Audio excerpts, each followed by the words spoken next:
मेरे प्यारे देशवासियों, नमस्कार। 76वें स्वाधीनता दिवस की पूर्व संध्या पर देश विदेश में रहने वाले सभी भारतीयों को मैं हार्दिक बधाई देती हूँ। इस गौरवपूर्ण अवसर पर आपको संबोधित करते हुए मुझे बहुत खुशी हो रही है। एक स्वाधीन देश के रूप में भारत 75 साल पूरे कर रहा है। 14 अगस्त के दिन को विभाजन विभीषिका स्मृति दिवस के रूप में मनाया जा रहा है। इस स्मृति दिवस को मनाने का उद्देश्य सामाजिक सद्भाव, मानव सशक्तिकरण और एकता को बढ़ावा देना है। 15 अगस्त 1947 के दिन हमने औपनिवेशिक शासन की बेड़ियों को काट दिया था। उस दिन हमने अपनी नियति को नया स्वरूप देने का निर्णय लिया था। उस शुभ दिवस की वर्षगांठ मनाते हुए हम लोग सभी स्वाधीनता सेनानियों को सादर नमन करते हैं। उन्होंने अपना सर्वस्व बलिदान कर दिया ताकि हम सब एक स्वाधीन भारत में सांस ले सकें। भारत की आज़ादी हमारे साथ साथ विश्व में लोकतंत्र के हर समर्थक के लिए उत्सव का विषय है। जब भारत स्वाधीन हुआ तो अनेक अंतर्राष्ट्रीय नेताओं और विचारकों ने हमारी लोकतांत्रिक शासन प्रणाली की सफलता के विषय में आशंका व्यक्त की थी। उनकी इस आशंका के कई कारण भी थे। उन दिनों लोकतंत्र आर्थिक रूप से उन्नत राष्ट्र तक ही सीमित था। विदेशी शासकों ने वर्षों तक भारत का शोषण किया था। इस कारण भारत के लोग गरीबी और अशिक्षा से जूझ रहे थे। लेकिन भारतवासियों ने उन लोगों की आशंकाओं को गलत साबित कर दिया। भारत की मिट्टी में लोकतंत्र की जोड़ें लगातार गहरी और मजबूत होती गई। अधिकांश लोकतांत्रिक देशों में वोट देने का अधिकार प्राप्त करने के लिए महिलाओं को लंबे समय तक संघर्ष करना पड़ा। लेकिन हमारे गणतंत्र की शुरुआत से ही भारत ने सार्वभौमिक वयस्क मताधिकार को अपनाया। इस प्रकार आधुनिक भारत के निर्माताओं ने प्रत्येक वयस्क नागरिकों को राष्ट्र निर्माण की सामूहिक प्रक्रिया में भाग लेने का अवसर प्रदान किया। भारत को यह श्रेय जाता है कि उसने विश्व समुदाय को लोकतंत्र की वास्तविक क्षमता से परिचित कराया। मैं मानती हूँ कि भारत की ये उपलब्धि केवल संयोग नहीं थी। सभ्यता के आरंभ में ही भारत भूमि के संतों और महात्माओं ने सभी प्राणियों की समता व एकता पर आधारित जीवन दृष्टि विकसित कर ली थी। महात्मा गांधी जैसे महानायक के नेतृत्व में हुई स्वाधीनता संग्राम के दौरान हमारे प्राचीन जीवन मूल्यों को आधुनिक युग में फिर से स्थापित किया गया। इसी कारण से हमारे लोकतंत्र में भारतीयता के तत्व दिखाई देते हैं। गांधी जी सत्ता के विकेंद्रीकरण और जनसाधारण को अधिकार संपन्न बनाने के पक्षधर थे। पिछले 75 सप्ताह से हमारे देश में स्वाधीनता संग्राम के महान आदर्शों का स्मरण किया जा रहा है। आज़ादी का अमृत महोत्सव मार्च 2021 में दांडी यात्रा की स्मृति को फिर से जीवंत रूप देकर शुरू किया गया है। उस युगांतरकारी आंदोलन में हमारे संघर्ष को विश्व पटल पर स्थापित किया था। उसे सम्मान देकर हमारे इस महोत्सव की शुरुआत की गई। ये महोत्सव भारत की जनता को समर्पित है। देशवासियों द्वारा हासिल की गई सफलता के आधार पर आत्मनिर्भर भारत के निर्माण का संकल्प भी इस उत्सव का हिस्सा है। हर आयु वर्ग के नागरिक पूरे देश में आयोजित इस महोत्सव के कार्यक्रम में उत्साहपूर्वक भाग ले रहे हैं। ये भव्य महोत्सव अब हर घर तिरंगा अभियान के साथ आगे बढ़ रहा है। आज देश के कोने कोने में हमारा तिरंगा शान से लहरा रहा है। स्वाधीनता आंदोलन के आदर्शों के प्रति इतने व्यापक स्तर पर लोगों में जागरूकता को देखकर हमारे स्वाधीनता सेनानी अवश्य प्रफुल्लित हुए होते। हमारा गौरवशाली स्वाधीनता संग्राम इस विशाल भारत भूमि में बहादुरी के साथ संचालित होता रहा। अनेक महान स्वाधीनता सेनानियों ने वीरता के उदाहरण प्रस्तुत किए और राष्ट्र जागरण की मशाल अगली पीढ़ी को सौंपे। अनेक वीर योद्धाओं तथा उनके संघर्षों, विशेषकर किसानों और आदिवासी समुदाय के वीरों का योगदान एक लंबे समय तक सामूहिक स्मृति से बाहर रहा। पिछले वर्ष से हर 15 नवंबर को जनजातीय गौरव दिवस के रूप में मनाने का सरकार का निर्णय स्वागत योग्य है। हमारे जनजातीय महानायक केवल स्थानीय या क्षेत्रीय प्रतीक नहीं है, बल्कि ये पूरे देश के लिए प्रेरणा का स्रोत है। प्यारे देशवासियों, एक राष्ट्र के लिए, विशेष रूप से भारत जैसे प्राचीन देश के लंबे इतिहास में 75 वर्ष का समय बहुत छोटा प्रतीत होता है, लेकिन व्यक्तिगत स्तर पर एक कालखंड एक जीवन यात्रा जैसा है। हमारे वरिष्ठ नागरिकों ने अपने जीवन काल में अद्भुत परिवर्तन देखे हैं। ये गवाह है कि कैसे आज़ादी के बाद सभी पीढ़ियों ने कड़ी मेहनत की, विशाल चुनौतियों का सामना किया और स्वयं अपने भाग्य विधाता बने। इस दौर में हमने जो कुछ सीखा है वो सब उपयोगी साबित होगा, क्योंकि हम राष्ट्र की यात्रा में एक ऐतिहासिक पड़ाव की ओर आगे बढ़ रहे हैं। हम सब 2047 में स्वाधीनता के शताब्दी उत्सव तक की 25 वर्षों की अवधि यानी भारत के अमृत काल में प्रवेश कर रहे हैं। हमारा संकल्प है कि वर्ष 2047 तक हम अपने स्वाधीनता सेनानियों के सपनों को पूरी तरह साकार कर लेंगे।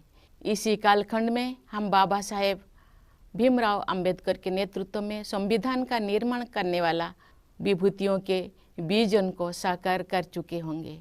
एक आत्मनिर्भर भारत के निर्माण में हम पहले से ही तत्पर हैं। वो एक ऐसा भारत होगा जो अपनी संभावनाओं को साकार कर चुका होगा।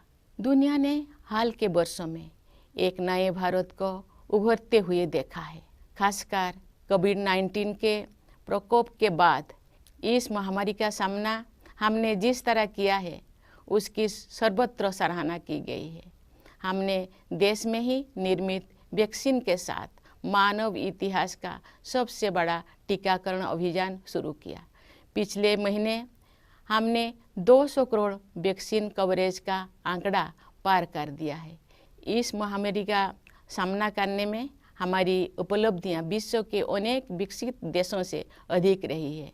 इस प्रशंसनीय उपलब्धि के लिए हम अपने वैज्ञानिकों, डॉक्टरों, नर्सों, पैरामेडिक्स और टीकाकरण से जुड़े कर्मचारियों के आभार हैं।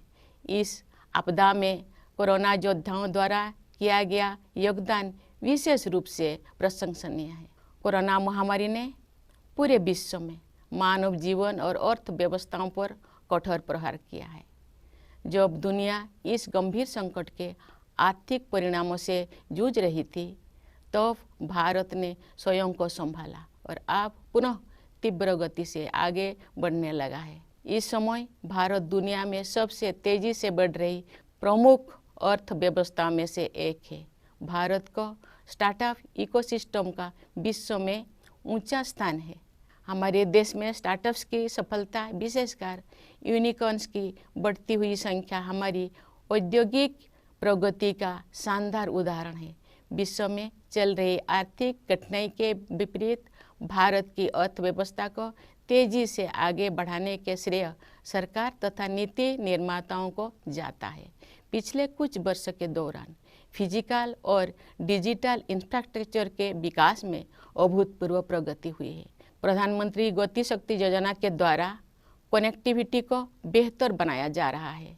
परिवहन के जल, थल, वायु आदि पर आधारित सभी माध्यमों को भलीभांति एक दूसरे के साथ जोड़कर पूरे देश में आवागमन को सुगम बनाया जा रहा है। प्रगति के प्रति हमारे देश में दिखाई दे रही उत्साह का श्रेय कड़ी मेहनत करने वाले हमारे किसान व मजदूर भाई बहनों को भी जाता है। साथ ही व्यवसाय की सूझबूझ से समृद्धि का सृजन करने वाले हमारे उद्यमियों को भी जाता है। सबसे अधिक खुशी की बात है कि देश का आर्थिक विकास और अधिक समावेशी होता जा रहा है तथा क्षेत्रीय विषमताएं भी कम हो रही है। लेकिन ये तो केवल शुरुआत ही है।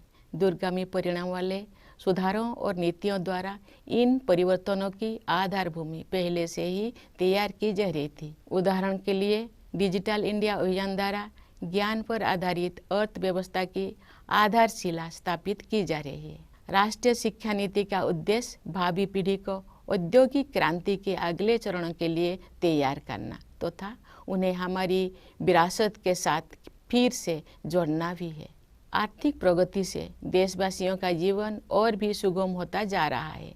आर्थिक सुधारों के साथ साथ जन कल्याण के नए कदम भी उठाया जा रहे हैं। प्रधानमंत्री आवास योजना की सहायता से गरीब के पास स्वयं का घर होना अब एक सपना नहीं रह गया, बल्कि सच्चाई का रूप ले चुका है। इसी तरह जल जीवन मिशन के अंतर्गत हर घर जल योजना पर कार्य चल रहा है। इन उपायों का और उसी तरह के अन्य प्रयासों का उद्देश्य सभी को, विशेषकर गरीबों को, बुनियादी सुविधाएं प्रदान करना है। भारत में आज संवेदनशीलता व करुणा के जीवन मूल्यों को प्रमुखता दी जा रही है। इन जीवन मूल्यों का मुख्य उद्देश्य हमारे वंचित, जरूरतमंदों तथा समाज के हाशिए पर रहने वाले लोगों के कल्याण हेतु कार्य करना है। हमारे राष्ट्रीय मूल्यों को नागरिकों के मूल कर्तव्यों के रूप में भारत के संविधान में समाहित किया गया है।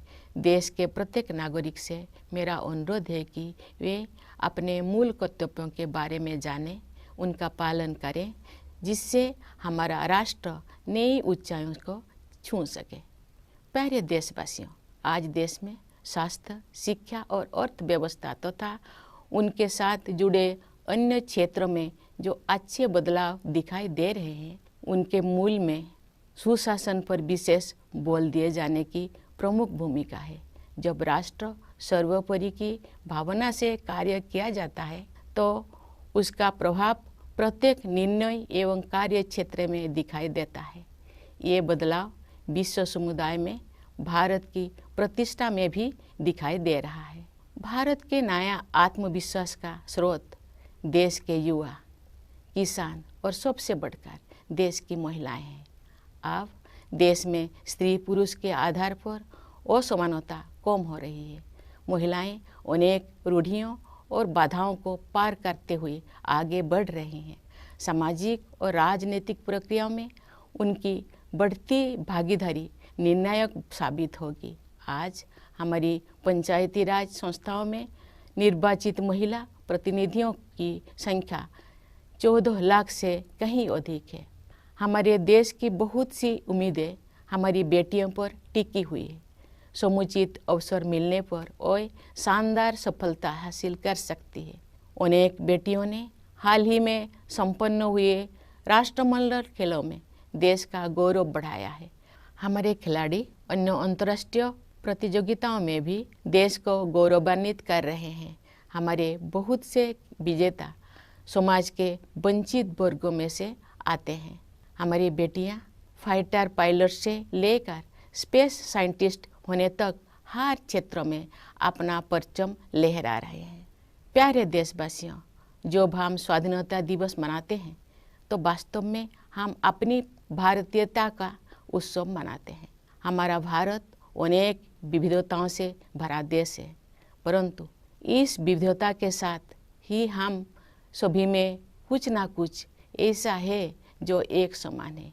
यही समानता हम सभी देशवासियों को एक सूत्र में पिरोती है तथा एक भारत श्रेष्ठ भारत की भावना के साथ आगे बढ़ने के लिए प्रेरित करती है।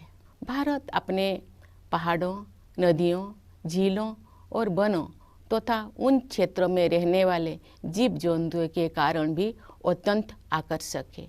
आज जब हमारे पर्यावरण के सम्मुख नई नई चुनौतियां आ रही है, तब हमें भारत की सुंदरता से जुड़ी हर चीज़ का दृढ़तापूर्वक संरक्षण करना चाहिए। जल, मिट्टी और जैविक विविधता का संरक्षण हमारी भावी पीढ़ियों के प्रति हमारा कर्तव्य है। प्रकृति की देखभाल माँ की तरह करना हमारी भारतीय संस्कृति का अभिन्न अंग रहा है। हम भारतवासी अपनी पारंपरिक जीवन शैली से पूरी दुनिया का सही राह दिखा सकते हैं। योग एवं आयुर्वेद विश्व समुदाय को भारत का अमूल्य उपहार है, जिसकी लोकप्रियता पूरी दुनिया में निरंतर बढ़ रही है। प्यारे देशवासियों, हमारे पास जो कुछ भी है वो हमारी मातृभूमि का दिया हुआ है। इसलिए हमें अपने देश की सुरक्षा, प्रगति और समृद्धि के लिए अपना सब कुछ अर्पण कर देने का संकल्प लेना चाहिए। हमारे अस्तित्व की सार्थकता एक महान भारत के निर्माण में ही दिखाई देगी।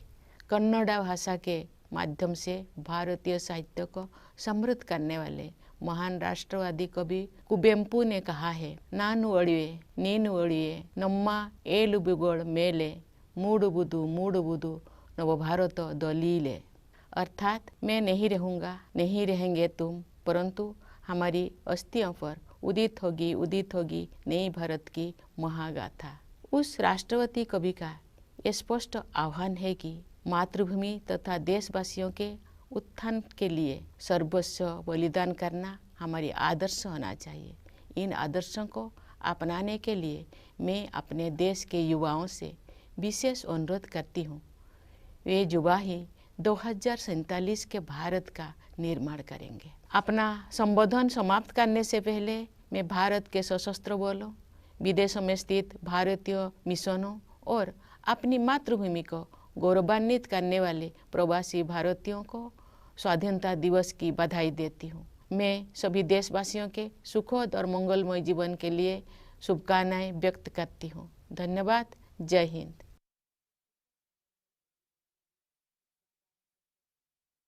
My dear fellow citizens, Namaskar. My heartiest greetings in advance to all Indians living in the country and abroad on the eve of the 76th Independence Day. I am delighted to address you on this momentous occasion. India is completing 75 years as an independent nation. 14 August is observed as Partition Horrors Remembrance Day, so as to promote social harmony, unity and empowerment of people. Tomorrow marks the day when we had freed ourselves from the shackles of colonial rulers and decided to reshape our destiny. As all of us celebrate the anniversary of that day, we vow to all those men and women who made enormous sacrifices to make it possible for us to live in a free India. It is a cause of celebration not only for all of us, but also for every advocate of democracy around the world. When India won independence, there were many international leaders and experts who were skeptical about the success of democratic form of government in India. They had their reasons to be doubtful. In those days, democracy was limited to economically advanced nations.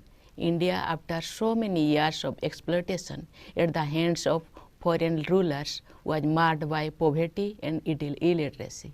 But we Indians proved the skeptic wrong. Democracy not only grew roots in this soil, it was enriched too. In most other well-established democracies, women had to wage long drawn struggle to get the right to vote. But India adopted universal adult franchise right since the beginning of the Republic. Thus, the makers of modern India enabled each and every adult citizen to participate in the collective process of nation building. Thus, India can be credited to have helped the world discover the true potential of democracy. I believe this was not a coincidence.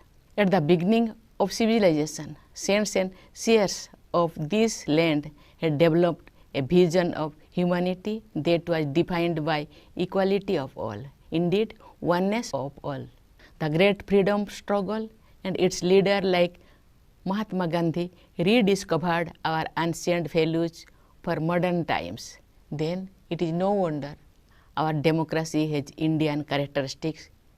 Gandhiji advocated decentralization and power to the people. For 75 weeks, now the nation has been commemorating these noble ideas that won us freedom.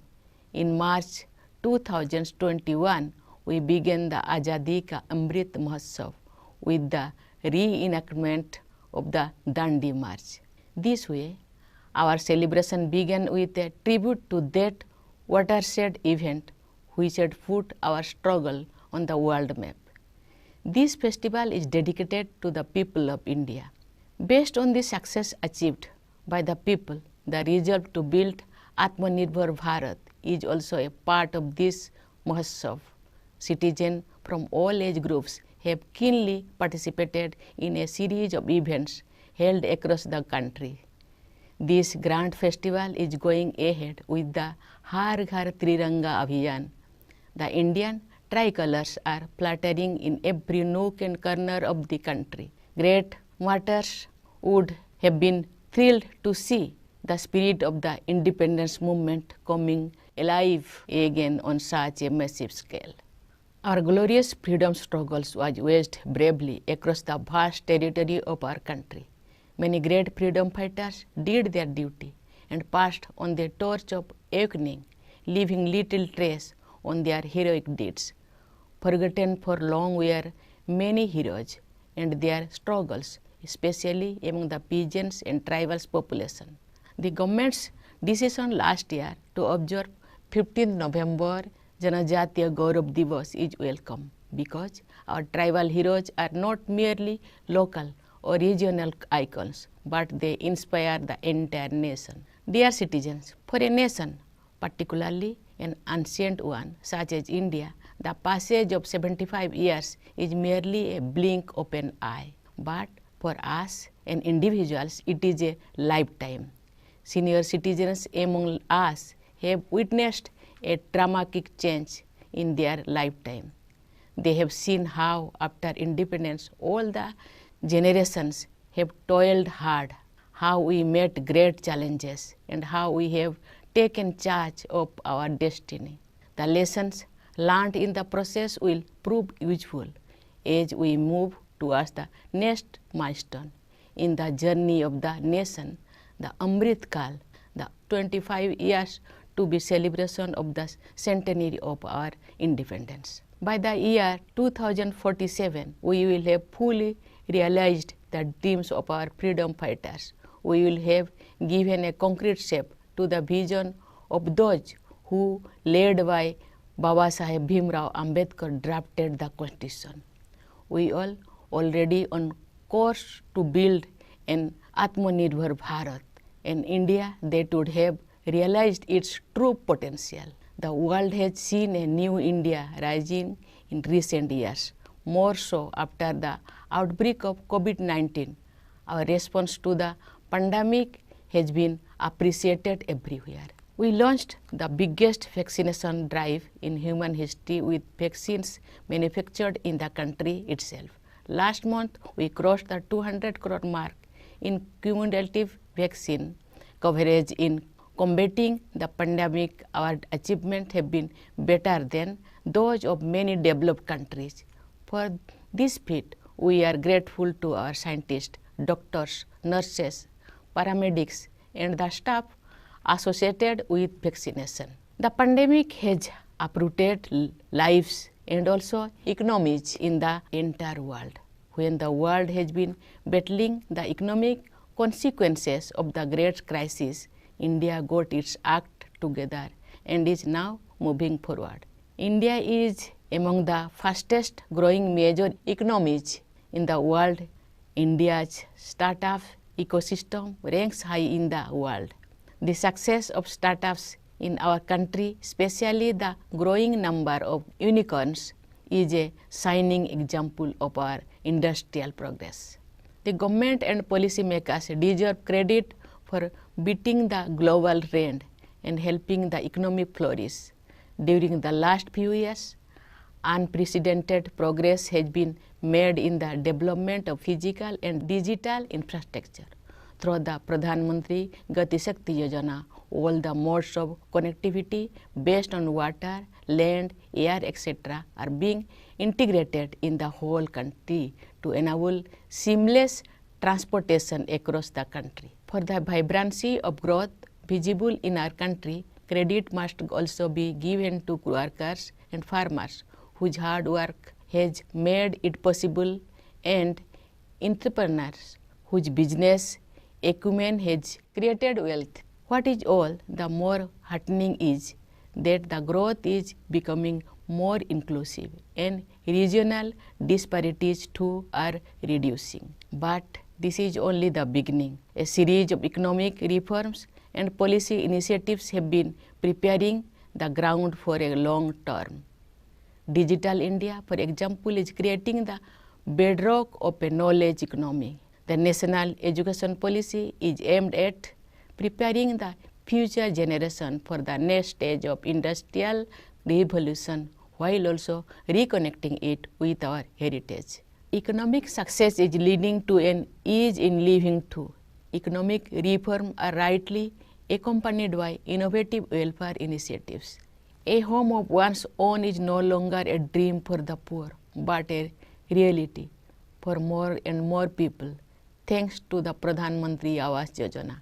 Similarly, under the Jal Jeevan Mission, tap water connection is being provided to every household since the launch of the Har Ghar Jal scheme. The aim of these and many other similar efforts is to provide basic amenities to all, particularly the poor. The key word for India today is compassion for the downtrodden, for the needy, and for those on the margins. Some of our national values have been incorporated in our Constitution as the fundamental duties of the citizens. I appeal to every citizen to know about their fundamental duties and follow them in letter and spirit so that our nation reaches new heights. Dear citizens, at the core of the transformation we have been witnessing in healthcare, education, economy, as well as a number of related areas is the stress on good governance. When work is done with the spirit of nation first, it is bound to reflect in every decision and every sector. This is also reflected in India's standing in the world. India's newfound confidence stems from the spirit of its youth, its farmers, and above all, its women. Gender inequalities are reducing, and women are moving ahead, breaking many glass ceilings. Their increasing participation in social and political processes will prove decisive. At the grassroots level, we have more than 14 lakh elected women representatives in Panchayat Raj institutions. Our daughters are the biggest hope for the nation. Some of them brought laurels for the country in the recent held Commonwealth Games. Of course, India's sportspersons have been making the country proud by their performance in international competitions. A large number of our winners come from underprivileged segments of society. From becoming fighter pilots to space scientists, our daughters are scaling great heights. Dear citizens, in celebrating Independence Day, we are celebrating our Bharatiyata. Our country is full of diversity, but at the same time, we all have something in common. It is this common thread which binds all of us together and inspire us to work together with the spirit of Ek Bharat Shrestha Bharat. India is a very beautiful country, also because of its mountains, rivers, lakes and forests, and the animals and birds that live in such landscape. When the environment is facing new challenges, we must remain determined to preserve all that makes India beautiful. Conserving water, soil and biodiversity is our duty towards our children. Caring for Mother Nature has been part and parcel of Indian culture. With our traditional lifestyle, we Indians can show the way to the rest of the world. Yoga and Ayurveda are India's invaluable gift to the world. Their popularity is on the rise all over the globe. Dear fellow citizens, our beloved country has given us everything we have in our life. We should pledge to give everything we can for the sake of safety, security, progress and prosperity of our country. Our existence will become meaningful only in building a glorious India. The great nationalist poet Kuvempu, who enriched Indian literature through Kannada language, had written, Nannu Odive, Ninnu Odive, Nomma Eduveಗಳ ಮೇಲೆ ಮೂಡುವುದು ನವಭಾರತ ಲೀಲೆ, which means I will pass, so will you, but on our bones will arise the great tale of a new India. This is a clarion call of the nationalist poet for making total sacrifice for the motherland and upliftment of fellow citizens. To follow these ideals is my special appeals to the youth of the country who are going to build the India of 2047. Before I conclude, I would like to extend Independence Day greetings to the armed forces, to the members of Indian missions abroad, and to the Indian diaspora who continue to make their motherland proud. My best wishes to all of you. Thank you. Jai Hind.